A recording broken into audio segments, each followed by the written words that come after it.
प्राप्त है कि हम चाहे जीवना भी पाप कर लेंगे, लेकिन गयासुर का जाकर के स्पर्श कर लेंगे, दर्शन कर लेंगे, पाप किए वो पाप क्या बन जाएगा? पुण्य बन जाएगा।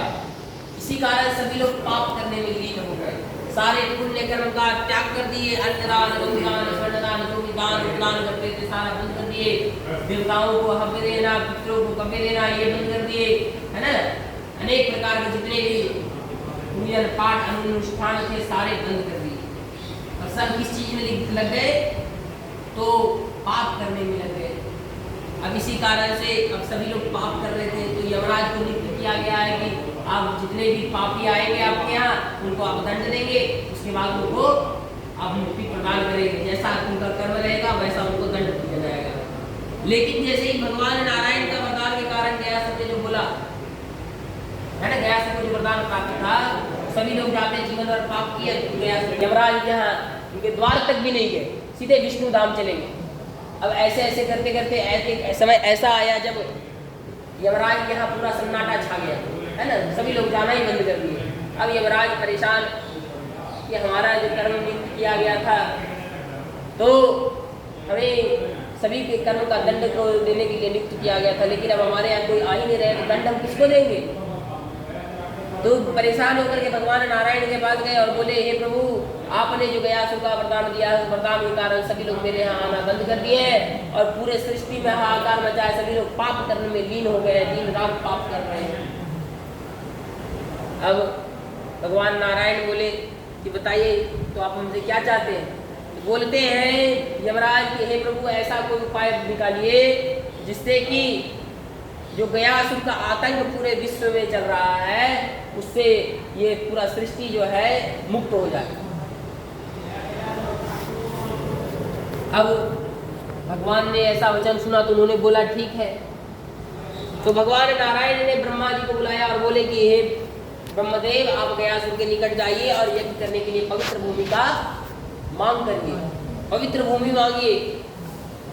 तो वैसा ही हुआ, गयासुर के पास भगवान ब्रह्मा जी जो है ब्राह्मण का वेश धारण करके गए और बोले कि हे पुत्र, हम यज्ञ करना चाहते हैं, इसलिए यज्ञ करने के लिए मुझे पवित्र भूमि की आवश्यकता है, तो तुम मुझे दान कर दो। किससे बोले? गयासुर से बोले। तो गयासुर बोले, बहुत बड़े दानी थे, राक्षस तो नाम था खाली, लेकिन राक्षसी प्रवृत्ति उनमें नहीं था। इसी कारण से तो उन्होंने बोला ठीक है प्रभु, हम दान कर देते हैं। तो जब दान करने लगे तो ब्रह्मा जी ने उनका शरीर दान में मांग लिया, है ना। अब शरीर दान में मांग लिए तो जैसे ही उनका संकल्प पूर्ण हुआ तो पूछते हैं यमराज, हे ब्राह्मण देवता, तो आपने तो बोला था हमसे कि हमको यज्ञ करने के लिए भूमि चाहिए, लेकिन आप मेरा शरीर दान में मांगोगे, बताइए ऐसा क्यों किया आपने?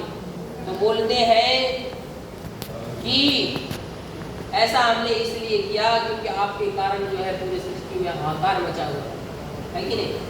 और मैंने यज्ञ करने के लिए जब मैंने आपसे भूमि का मांग किया था तो मैंने सिर्फ भूमि नहीं मांगा था, मैंने क्या मांगा था? पवित्र भूमि मांगा था। और इस पूरे सृष्टि में, पूरे संसार में अभी ऐसा कोई जगह नहीं है जहाँ जो आपसे शुद्ध हो, आपसे पवित्र हो। अब भगवान कहे तो क्या कहे, गयासुर कहे तो क्या कहे कि अभी तो हमने दान कर दिया, अब दान करके मुकेंगे तो पाप लग जाएगा। अब दान कर ही दिया तो अब उसको आगे बढ़ाने लगे। तो गयासुर दक्षिण में सिर करके, उत्तर में पैर करके धरती पर लेट गए।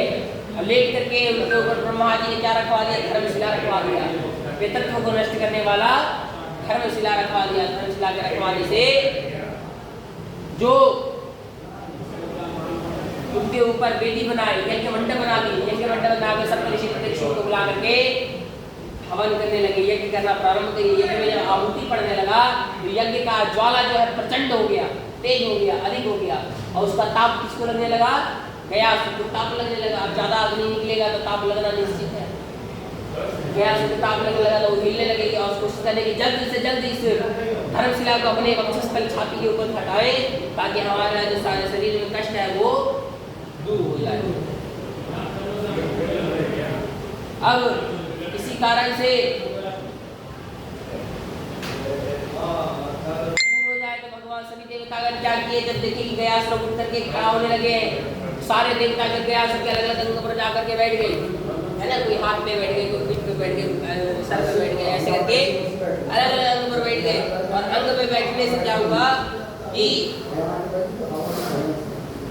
गयासुर को अपने भार से वो दबाने की कोशिश करने लगे कि अगर हम अपना भार लगाएंगे तो दबाएंगे तो ये दब जाएंगे गयासुर, लेकिन उसका कोई प्रभाव उनको नहीं पड़ा। तो सारे देवतागण देखे कि हमारा हम लोग का भार गए, हमारे के ऊपर कोई प्रभाव नहीं है, इसलिए इष्ट को बुलाया जाए, इष्ट देवता को बुलाया जाए। गयासुर के भगवान ने गयासुर के इष्ट देवता को बुलाया, सभी देवताओं ने मिलकर के। तो कौन थे इष्ट देवता? भगवान नारायण थे, उन्होंने बुलाया। और गयासुर के पास जैसे ही वो गए, अपना दाहिना पैर रख करके गयासुर के वक्षस्थल पर रख दिया। जिस जो गयासुर को ताप लग रहा था, जो अग्नि का ताप लग रहा था, वो लगना बंद हो गया। अब अचानक से ताप लगना बंद हो गया तो गयासुर देखते हैं कि अचानक से मेरे शरीर को ताप लगना क्यों बंद हो गया, इतना जो कष्ट हमारे ऊपर था उस कष्ट का निवारण कैसे हुआ? जब आँख खोल करके देखते हैं तो गयासुर के वक्षस्थल के ऊपर भगवान नारायण अपना दाहिना पैर रखे हुए शंख चक्र गदा पद्म को धारण किए हुए खड़े हैं। और खड़े हैं ऐसा उन्होंने देखे भगवान जब कोई विशेष व्यक्ति हमारे यहाँ आ रहे हैं तो विशेष बात होगा तभी हमारे यहाँ है कि नहीं? तो वैसे ही सभी के यहाँ तो जाएंगे नहीं। इसी कारण से उन्होंने क्या किया, देखिए कि भगवान नारायण प्रकट होकर के हमारे पास आए, हमको दर्शन दिए, तो जरूर कुछ विशेष बात होगा। क्यों ना भगवान से ही पिता से ही पूछ लिया जाए, है कि नहीं? भगवान नारायण से ही पूछ लिया जाए। तो जब वो पूछने लगे, हे प्रभु बताइए हमारे लिए क्या आदेश है, आप क्यों यहाँ पर आए हैं? तो उन्होंने बताया कि हे पुत्र, हमने तुमको जो वरदान दिया था उस वरदान का प्रचार पूरे विश्व भर में हो गया और सभी मनुष्य जो है पाप करने के लिए तत्पर हो गए। इसी कारण से हम चाहते हैं कि तुम्हारा आज से निवास स्थल जो है पाताल लोक में हो, पाताल में निवास करो तुम आज से।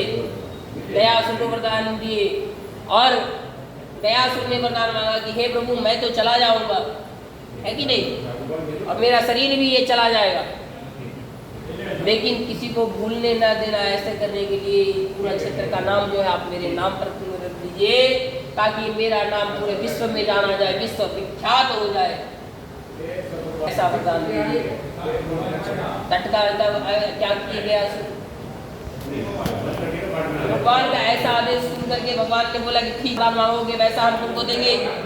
गयासुर ने वरदान मांगा कि हे प्रभु, जो कोई मनुष्य मेरे इसने जहाँ तक मेरा शरीर फैला हुआ है, इस शरीर के ऊपर बैठ करके अपने पूर्वजों के नाम का पिंडदान करेगा, उसको मैं अपने लोक में, विष्णु लोक में स्थान दूंगा, ऐसा मैं वरदान देता हूँ। ऐसा उन्होंने वरदान दे दिया। किनको दिए? गयासुर को दे दिए। अब गयासुर को वरदान दे दिए तो ऐसा ही कुछ हुआ। गयासुर को जैसे ही वरदान प्राप्त हुआ, वरदान मिला, उसके बाद एक और वरदान दिए भगवान ने कि जो मनुष्य तुम्हारे वक्षस्थल पे आकर के पिंडदान पूजन करेगा उसको अपने लोक में स्थान प्रदान करेंगे। और यहाँ के गया जी के शमशान में प्रतिदिन एक शव का दान और एक पिंडदान जो है अवश्य होगा, क्योंकि वो भोजन के लिए गया संसार। यही कारण है कि गया जी पिंडदान होता है। जहाँ जहाँ देवतागण आकर के बैठे, गयासुर के वक्षस्थल नदी का स्थान था, उस स्थान के कारण 365 स्थान से के कारण अब सभी लोग एकांकीय पिंडदान करेंगे। तो आज हम यहाँ करेंगे, कल वहाँ करेंगे, तो परसों वहाँ करेंगे, तो प्रतिदिन कितना दिन लगेगा? 365 दिन से ज़्यादा समय लगेगा। अब 365 दिन से ज़्यादा समय लगेगा तो क्या किया जाए? 365 दिन कोई करा करके पिंडदान देंगे नहीं, है कि नहीं? बहुत कम ही रहेंगे, मतलब 100 में से एक आध व्यक्ति रहेंगे जो 365 दिन साल भर करके अपने पूर्वजों का पिंडदान कर सके। तो ऐसा नहीं हुआ। अब 365 दिन को कोई संभाल नहीं पाए, तो सभी लोग सोचे कि थोड़ा इसको कम कर दिया जाए, ऐसे कम होगा। फिर 365 स्थान अब उपस्थित नहीं है। अभी कितना स्थान है? 45 स्थान बचा है, जहाँ पर पिंडदान करने का कुछ समय कितना लगता है? 7 दिन, है ना। उसके बाद लगता है 5 दिन, उसके बाद 3 दिन, ऐसे करके समय लगता है वहाँ पर। अब समय लगता ही है, पूजा किया जाए। 45 दिन तक रहना पड़ेगा।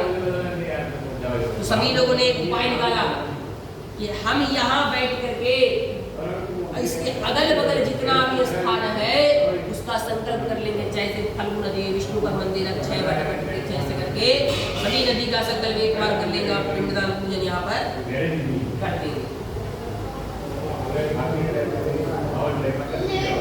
अब पिंडदान पूजन कर देंगे, है ना, रूम का किराया, ब्राह्मण भोजन, है कि नहीं।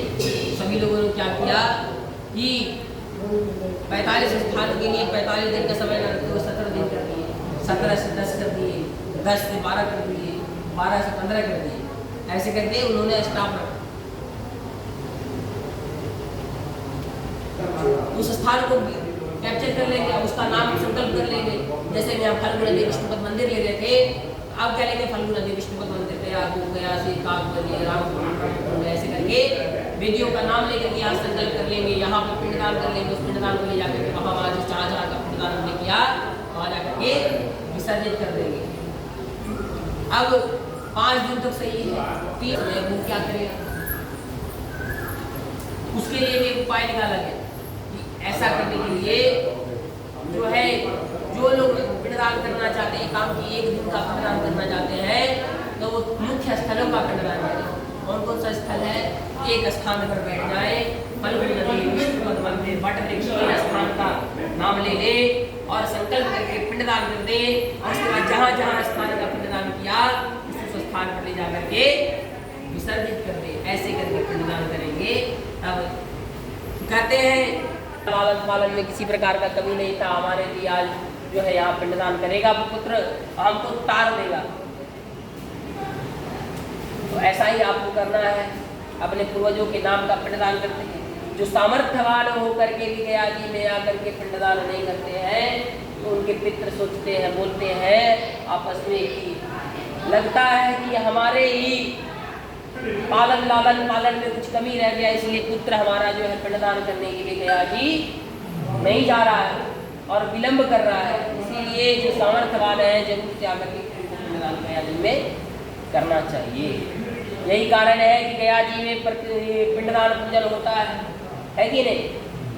अगर आप कहीं भी श्राद्ध करेंगे तो आपको गया क्षेत्र का स्मरण करना पड़ेगा। श्राद्धारंभे गयाम जात्वा जात्वा देव गुणाधर्म, यानी भगवान गुणाधर गया गुणाधर भगवान के शरण में बैठ करके हम पिंडदान पूजन कर रहे हैं। अब हम लोगों को श्राद्ध को प्रारंभ करना है, आगे बढ़ा।